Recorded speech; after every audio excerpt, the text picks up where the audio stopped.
Bismillahirrahmanirrahim. Assalamu alaikum dear students, how are you? This is the syllabus primary mathematics workbook 5B revision 3A page 71 पर कुछ questions आपको दिए हुए हैं, तो आज हम इन्हीं को डिस्कस करेंगे। वीडियो एंड तक ज़रूर देखिएगा, अच्छी लगे तो लाइक कमेंट शेयर कीजिएगा, चैनल सब्सक्राइब नहीं किया तो सब्सक्राइब कर लीजिए।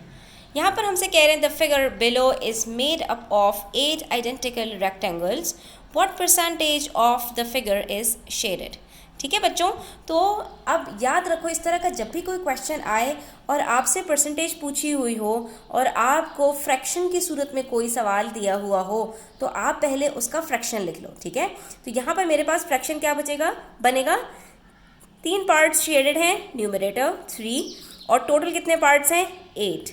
ठीक है, जब मेरे पास फ्रैक्शन आ गया बच्चों, तो परसेंटेज में इसको कन्वर्ट करना कुछ भी मुश्किल नहीं है।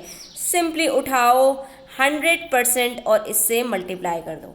अब जब आप इसको सिंप्लीफाई करोगे तो जो आपके पास आंसर आएगा वही आपका आंसर होगा। ठीक है, अब यहाँ पर मुझे पता है कि 4 के टेबल में 8 भी आता है, 4 2s are 8, और 4 के टेबल में 100 भी आता है, 4 25s are 100।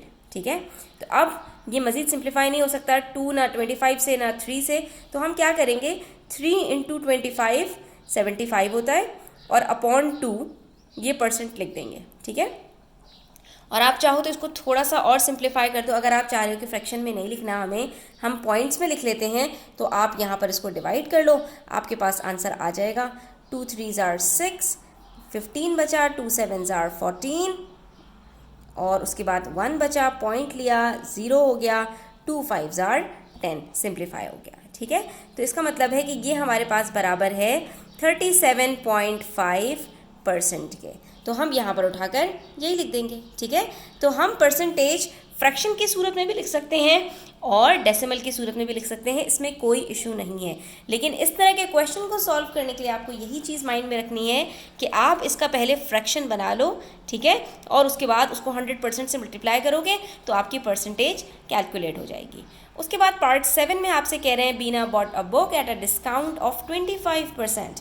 बीना ने एक किताब खरीदी है 25% डिस्काउंट के ऊपर, यानी उसकी जो भी कॉस्ट थी उसका 25% कट हो गया, तो 100 में से 25 कट कर दिया तो कितना बचेगा 75%, क्योंकि कोई भी चीज़ की जो ओरिजिनल कॉस्ट होती है वो उसका 100% होता है। ठीक है, तो अगर डिस्काउंट 25% का मिल गया तो 100 - 25 75% पर उसको कॉस्ट पड़ी है। The original price of the book was $17।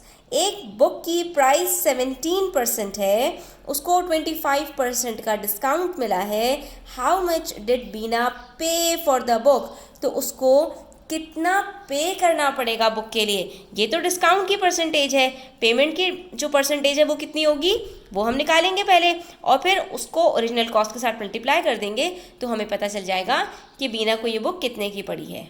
अब ये क्वेश्चन थोड़ा सा समझ के करने का है बच्चों। ठीक है, अब आप गौर से देखिए, ओरिजिनल प्राइस है $17। ठीक है, 17 का 25% डिस्काउंट मिल गया, तो कितना पे करना है हमें ये बताना है, यानी डिस्काउंटेड प्राइस कितनी है, कितनी उसको पे करनी पड़ी है। 100 - 25 यानी 75% ऑफ द बुक उसको पे करना पड़ेगा। तो पहले तो हमने ये निकाल लिया कि डिस्काउंटेड प्राइस की परसेंटेज कितनी है। जब परसेंटेज पता चल गई तो परसेंटेज को ओरिजिनल प्राइस के साथ हम जो है वो कैलकुलेट कर लेंगे। 75% 17 का कितना होता है वो हमने मल्टीप्लाई करके देख लिया, 75% 75 अपॉन 100 मल्टीप्लाई बाय 17। अब आप यहाँ पर देखेंगे, सिंप्लीफाई करेंगे ना बच्चों, तो आपको पता चल जाएगा कि 25 3s are 75 और 25 4s are 100।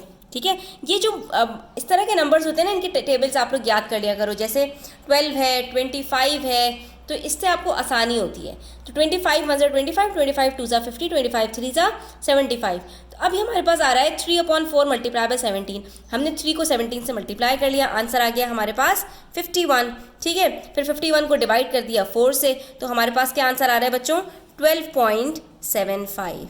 तो ये प्राइस है जो उसको बुक की अब पे करनी पड़ेगी $17 के बजाय, यानी कि उसको जो डिस्काउंट मिल रहा है वो कितने का मिल रहा है बच्चों 17 में से आप 12.75 को सब्ट्रैक्ट कीजिए, तो आपको यहाँ पर पता चल जाएगा कि इसको जो डिस्काउंट मिल रहा है वो 4.25 डॉलर्स का मिल रहा है, जो कि 25% होता है 17 का। अब आप यहाँ पर ये भी कर सकते थे कि आप पहले 17 का 25% निकालते तो आपके पास आंसर आ जाता 4.25, ठीक है। अब ये डिस्काउंट है तो इतनी जो प्राइस है वो ओरिजिनल प्राइस में से कट हो जाएगी, तो 17 को आप जब 4.25 से सब्ट्रैक्ट करते तो आपके पास ये आंसर आ जाता। आप इस तरह से भी इस सवाल को सॉल्व कर सकते हैं, ठीक है। एक सवाल को सॉल्व करने के कभी कभार मल्टीपल मेथड्स होते हैं। उसके बाद क्वेश्चन नंबर 8 में कहना है swimming school has 90 students, 40% of the students are male, how many female students are there. एक स्कूल में 90 स्टूडेंट्स हैं, 40% अगर मेल स्टूडेंट्स हैं तो फीमेल की परसेंटेज कितनी होगी, 100 - 40, वेरी गुड, 60% फीमेल्स हैं। तो 60% 90 स्टूडेंट्स का कितना होता है, ये हमें कैलकुलेट करना है, हमें पता चल जाएगा कि कितनी फीमेल्स हैं। तो ये क्वेश्चन बच्चों बड़ा ही सिंपल भी है और मज़े का भी है। टोटल स्टूडेंट्स 90 हैं, मेल की परसेंटेज 40 है, तो फीमेल की कितनी होगी 60%। अब 60% 90 का कितना होता है तो आपने यहाँ कैलकुलेट कर लेना है, 60/100 मल्टीप्लाई बाय 90, 0 से 0 कट हो गया, इस वाले 0 से 0 कट हो गया, नीचे कुछ नहीं बचा, ऊपर 6 9s are 54 होता है। तो इसका मतलब ये हुआ कि हमारे पास 90 स्टूडेंट्स में से 54 फीमेल्स हैं और 90 - 54 कितना होता है बच्चों, 36 होता है। इसका मतलब है 36 हमारे पास मेल स्टूडेंट्स। तो आप यहाँ पर क्या बता देंगे, there are 54 female students. Simple question है। तो आज के लिए इतना ही बच्चों। आई होप कि आपको परसेंटेज काफ़ी हद तक समझ में आ गया होगा। स्टिल कोई भी क्वेश्चन हो, क्वेरीज हो तो आप कमेंट सेक्शन में पूछ सकते हैं। Thanks for watching the video till the end, take care, अल्लाह हाफिज़।